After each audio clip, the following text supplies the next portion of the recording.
21:33, seguimos con ABC Debate. Oscar, le dejé una pregunta a los dos antes de ir a la pausa.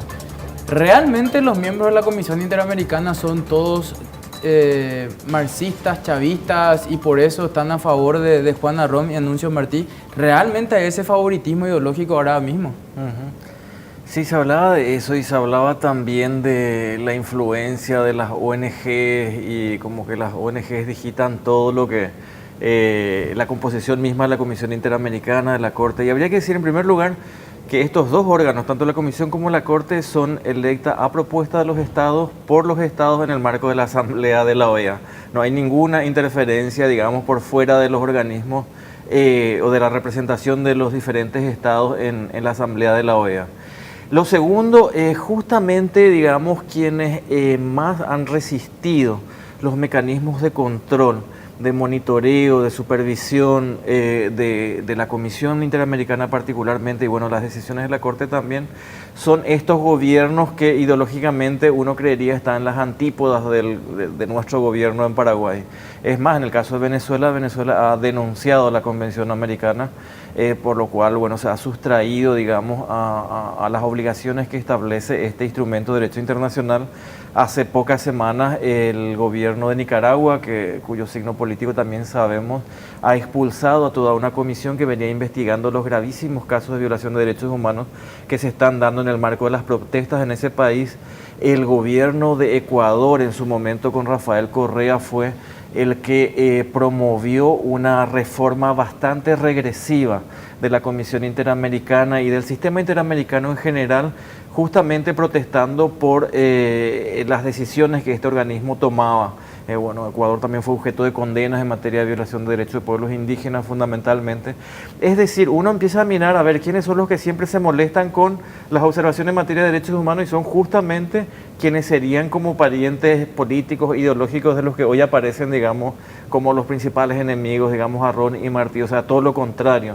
Por lo tanto, no tiene ningún sentido lo que está diciendo el gobierno paraguayo en esta materia. Es más, está contradiciendo todo lo que ha sido la política exterior, incluso del Paraguay, que en ese contexto de intento de reforma regresiva ha venido sosteniendo una posición de mayor equilibrio, contraria a la que tiene ahora directamente de patear el tablero y querer situar a estos organismos en un papel próximo a la izquierda o a gobiernos que no tiene nada que ver. O sea, es una cosa totalmente sin sentido y completamente absurda, por cierto.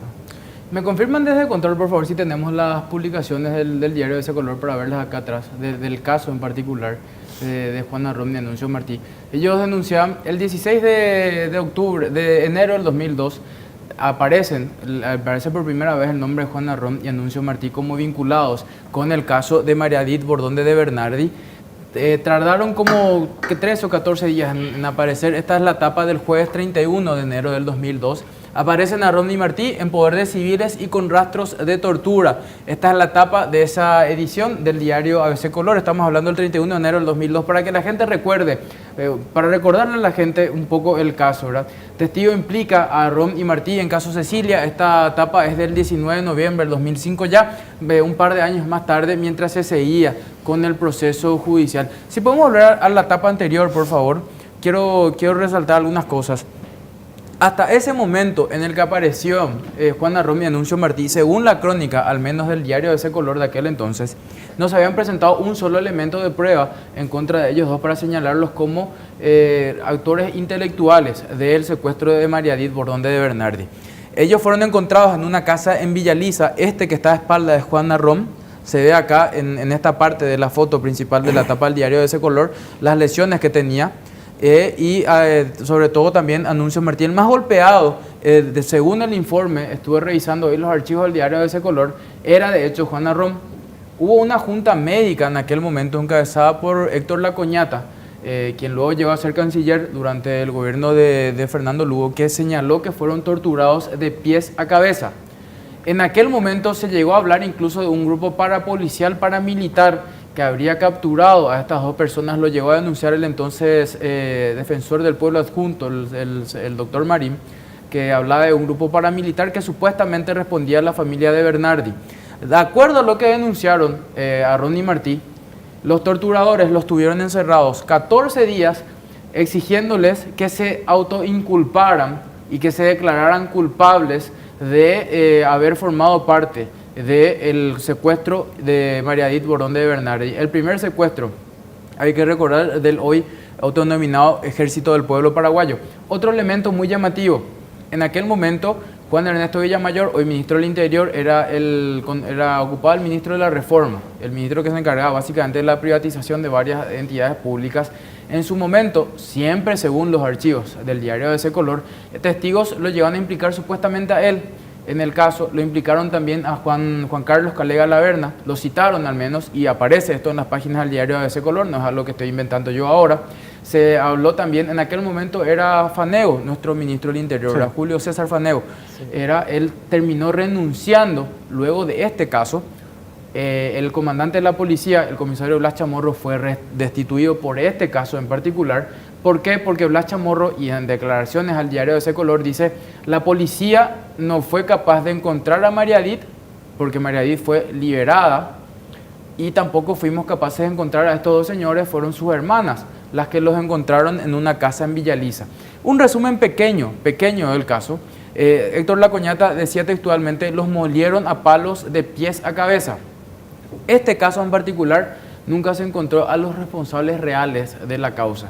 Y es por eso que en el 2004 las hermanas de Juana Rom y Anuncio Martí van a la Comisión Interamericana de Derechos Humanos. Un pequeño resumen, sin tomar postura a favor o en contra de ellos, y así que dejando bien en claro eso, un pequeño resumen de lo que fue esta serie de eventualidades.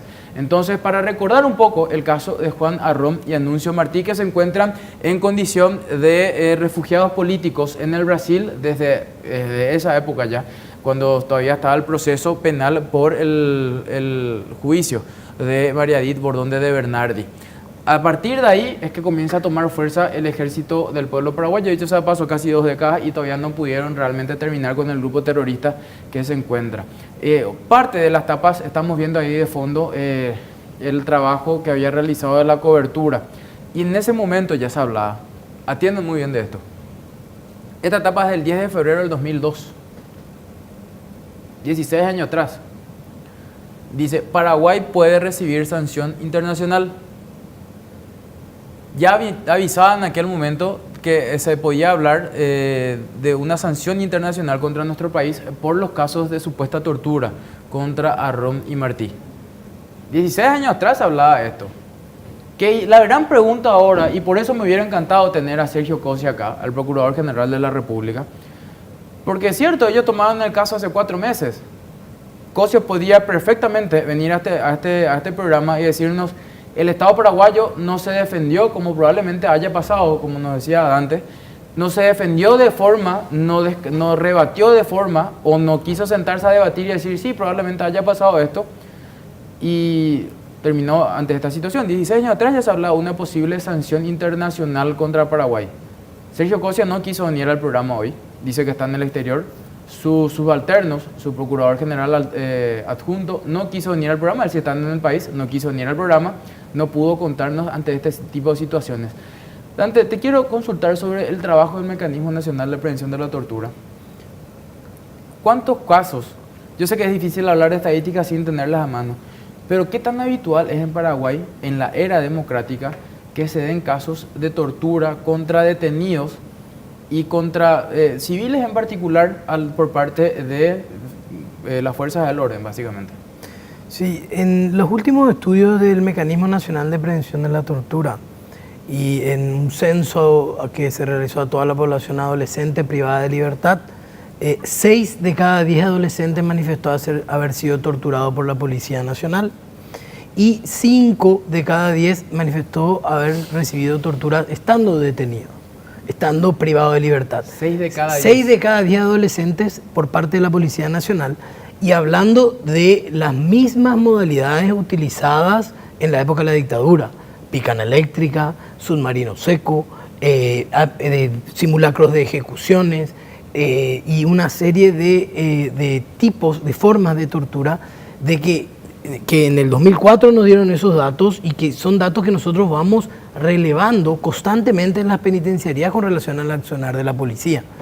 La realidad es que la tortura en Paraguay si bien hoy ha cambiado su víctima, podríamos decir, en su momento, en la época de la dictadura, estaba dirigida, entre comillas, a grupos subversivos o a personas que atentaran en contra del poder de facto en ese momento. Hoy la tortura, y se ejerce tortura hacia una diferente víctima, que es el chico pobre, adolescente, que probablemente tenga problemas con la justicia o que probablemente haya cometido algún hecho punible, pero lo que nosotros como Estado democrático, como Estado de derecho, no podemos permitirnos es que nuestra policía continúe con esos vicios y con esa modalidad, entre comillas, de trabajo que trae de la mano tortura y malos tratos a la hora de realizar investigaciones o a la hora de, entre comillas, castigar a las personas que cometen delitos, cuando esa no es para nada la función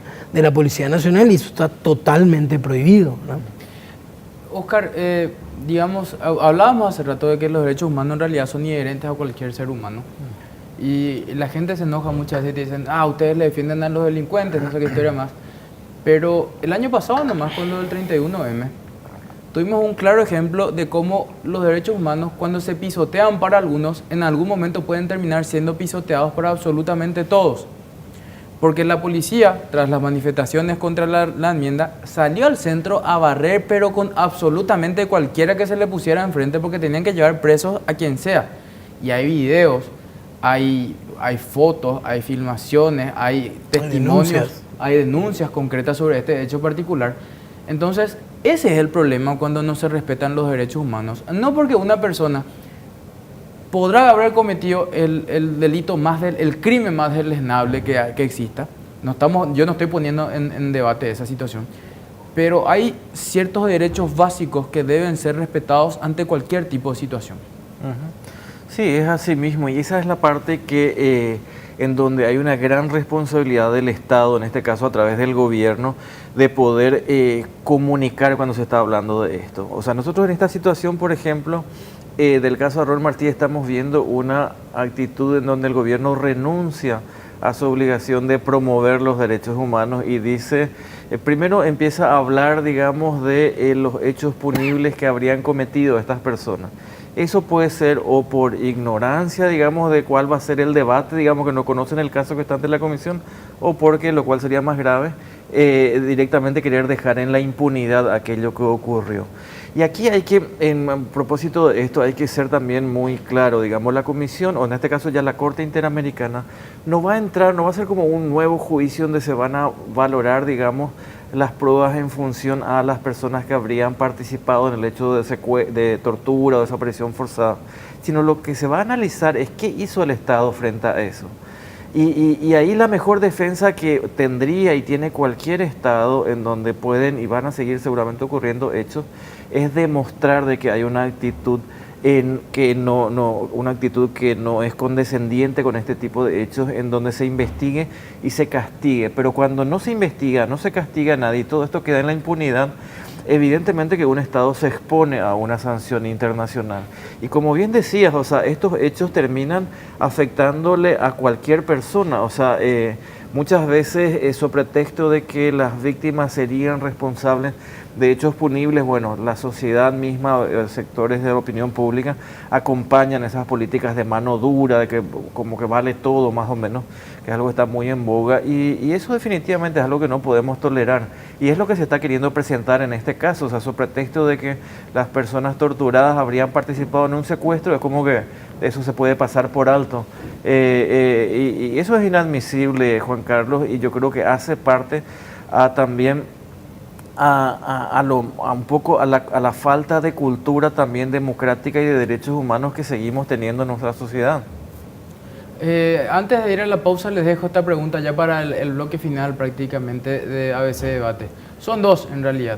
Primero, Paraguay puede, digamos, zafar de esta situación, puede evitar una condena en estrados internacionales, en la Corte Interamericana de Derechos Humanos, y la otra, que es la idea que se instaló desde algunos sectores, particularmente más conservadores de la política paraguaya.